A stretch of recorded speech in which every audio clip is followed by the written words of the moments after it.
আসসালামু আলাইকুম। আশা করছি আপনারা সবাই অনেক বেশি ভালো আছেন। আর আজকের ভিডিওটি হচ্ছে টার্কি স্টাইলের চিজ এগ নুডলস।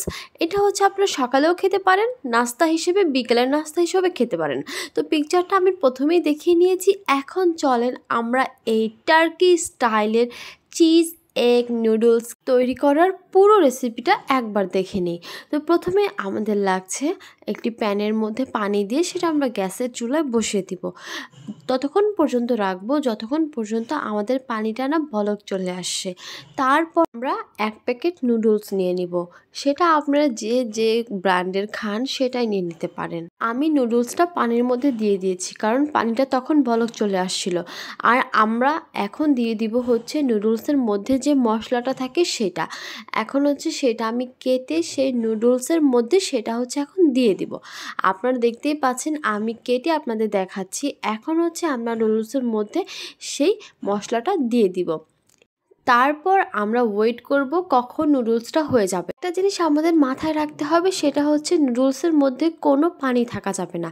আমরা এই পানিগুলোকে এখানেই শুকিয়ে নিব, গ্যাসের চুলার মধ্যে শুকিয়ে নিব। যতক্ষণ না পর্যন্ত পানিটা একদম শুকিয়ে যাচ্ছে ততক্ষণ পর্যন্ত এটাকে আমরা রান্না করতে থাকব।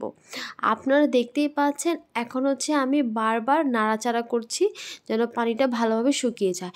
আর এখন লাগছে হচ্ছে আমাদের এই চিজ এগ নুডলসের মধ্যে যা যা লাগবে সব দেখিয়ে দিচ্ছি। চিজ লাগবে অবশ্যই, তারপরে 2টা ডিম লাগবে, কাঁচামরিচ লাগবে, পেঁয়াজ লাগবে, ধনিয়া পাতা লাগবে, টেস্টি সল্ট লাগবে, টমেটো লাগবে, লবণ লাগবে। তো এইগুলা সবার ঘরেই থাকে।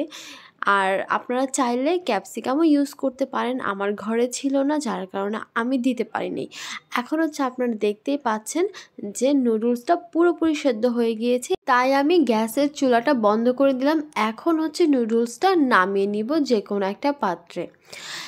দেখেন কীরকম ধোয়া উঠবে। নুডলসটা রাখার পর আমরা একটা সাইডে এটা রেখে দিব ঠান্ডা হওয়ার জন্য।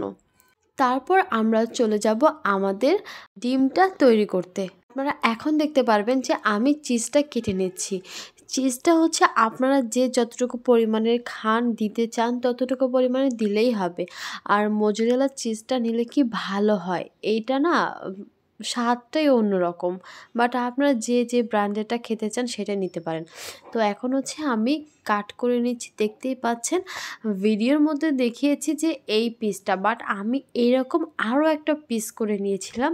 এখন হচ্ছে এগুলোকে ছোট ছোট করে কিউব করে নিব। আপনারা এখনই দেখতে পারবেন যে আমি ছোট ছোট করে কিউব করে নিয়েছি। এখন হচ্ছে আমরা চলে যাব আমাদের ডিমগুলো কিভাবে মাখাতে হবে।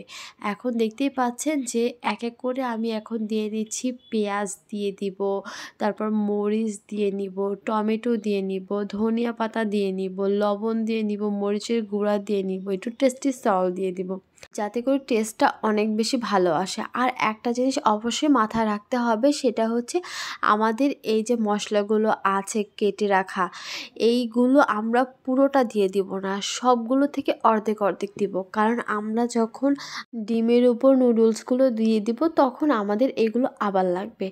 তো দেখতেই পাচ্ছেন এক এক করে আমি সব কিছু দিয়ে নিচ্ছি।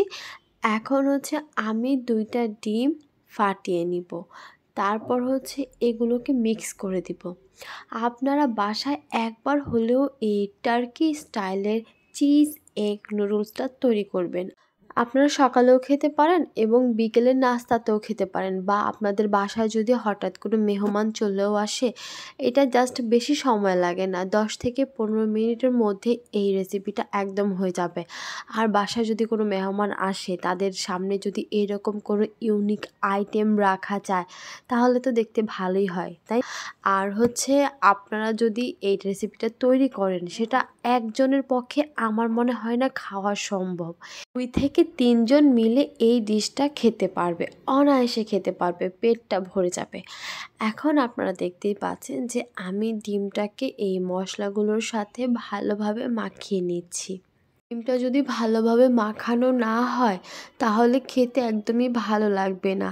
কারণ মশলাটা যদি পুরো ডিমের সাথে মিক্স হয়ে যায় তাহলে আমাদের প্রতিটা বাইটে বাইটে খেতে অনেক বেশি ভালো লাগবে। তো আমাদের ডিমটা ফেটানো শেষ হয়ে গিয়েছে। এখন হচ্ছে আমরা চুলার মধ্যে প্যানটা বসিয়ে দিব এবং গ্যাসটা অন করে দিব। আপনারা দেখতেই পাচ্ছেন এখন হচ্ছে আমি গ্যাসটা অন করে দিচ্ছি। এখন যে যতটুকু পরিমাণের তেল খান ঠিক ওইটুকু পরিমাণের তেল নিয়ে নেবেন। আপনারা এটা সাদা তেল দিয়ে করতে পারেন, অলিভ অয়েল দিয়ে করতে পারেন, যে তেল খান সেটা দিয়ে করলেই হবে। এখন দেখতেই পাচ্ছেন আমি প্যানের মধ্যে সয়াবিন তেল দিয়ে দিচ্ছি।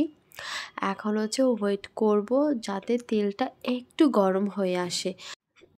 তেলটা যখন গরম হয়ে আসবে ঠিক ওই মুহূর্তে আমরা দিয়ে দিব আমাদের ডিম যে মিক্স করে রেখেছিলাম ওইটা দিয়ে দিব, এবং ওইটা খুবই সাবধানে দিতে হবে যেন তেল আমাদের শরীরের উপর ছিটে না আসে।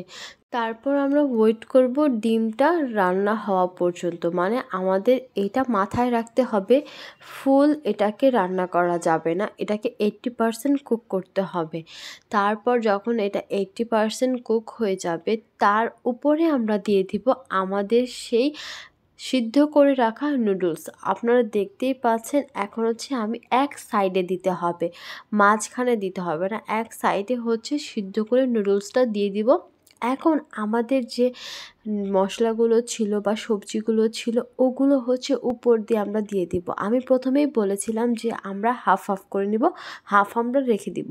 তো ওগুলো হচ্ছে এক এক করে আমি আবার দিয়ে নিচ্ছি কাঁচামরিচ, ধনিয়া পাতা, টমেটো, তারপরে হচ্ছে একটু টেস্টি সল্ট, একটু লবণ, এগুলো হচ্ছে উপর দিয়ে একটু দিয়ে নিব। আপনারা দেখতেই পাচ্ছেন যে আমি সব কিছু দিয়ে নিচ্ছি। আর ঝাল হচ্ছে আপনারা যে যেরকম খান ওই রকমভাবে দিয়ে দিলেই হবে। এখন সবগুলো মশলা উপর থেকে আমাদের দিয়ে দেওয়া হয়ে গিয়েছে। এখন হচ্ছে আমরা খুবই সাবধানে এই কাজটা করতে হবে, উল্টিয়ে দিতে হবে। আর এইটা করার সময় অবশ্যই আপনাদের সাবধানতার সাথে করতে হবে, না হয় হচ্ছে আমাদের পুরো রেসিপিটাই হচ্ছে নষ্ট হয়ে যাবে। তো দেখতেই পাচ্ছেন খুব সুন্দরভাবে আমি এই ডিমটাকে উল্টিয়ে নিয়েছি। এখন হচ্ছে আমাদের মেন পার্ট, যেটা হচ্ছে আপনারা জানেন আমি অনেক বেশি চিজ খেতে পছন্দ করি। উপর দিয়ে হচ্ছে বেশি বেশি করে চিজ দিয়ে নিচ্ছি। আমাদের রান্না অলমোস্ট কমপ্লিট হয়ে গিয়েছে। এখন ভালোভাবে চিজগুলো দিয়ে আমরা ঢাকনা দিয়ে ঢেকে জাস্ট 1 থেকে 2 মিনিট আমরা ওয়েট করব। 2 মিনিটও ওয়েট করতে হবে না, যখন চিজটা মেল্ট হয়ে যাবে ঠিক তখনই হচ্ছে আমরা ঢাকনাটা তুলে ফেলবো। আপনারা এখনই দেখতে পারবেন যে আমাদের চিজগুলো মেল্ট হয়ে গিয়েছে আর আমরা ঢাকনাটা তুলে নিয়েছি। আমাদের রান্না 100% কমপ্লিট হয়ে গিয়েছে। এখন হচ্ছে আমরা প্লেটের মধ্যে আমাদের ডিশটা তুলে নিব। আর এটা ভাই খুবই সাবধানে করতে হবে, যদি ভেঙে যায় আপনার পুরো কষ্টটাই হচ্ছে বৃথা হয়ে যাবে। তো দেখতেই পাচ্ছেন আমি অনেক সাবধানে এই কাজটা করেছি। এখন হচ্ছে আমরা আপনাদেরকে দেখাবো এটার ফাইনাল লুক কেমন হয়েছে। দেখেন ভাই কি ইয়াম্মি দেখাচ্ছে, দেখেই তো খেতে ইচ্ছে করছে। আর আপনারা একবার হলেও এটা বাসায় ট্রাই করে দেখবেন, কেমন হয়েছে অবশ্যই আমাকে কমেন্ট করে জানাবেন। আর এখন হচ্ছে আমি আপনাদেরকে কেটে দেখাচ্ছি, দেখেন কি সুন্দরভাবে কাটা হয়ে গিয়েছে। এটা অনায়াসে 2 থেকে 3 জন খেতে পারবেন। তো ভিডিওটি যদি ভালো লেগে থাকে অবশ্যই আমাদেরকে লাইক, কমেন্ট এবং শেয়ার করে আমাদের পাশে থাকবেন। এর জন্য অনেক বেশি দোয়া রইল, আমাদের জন্য দোয়া করবেন। আসসালামু আলাইকুম, টাটা।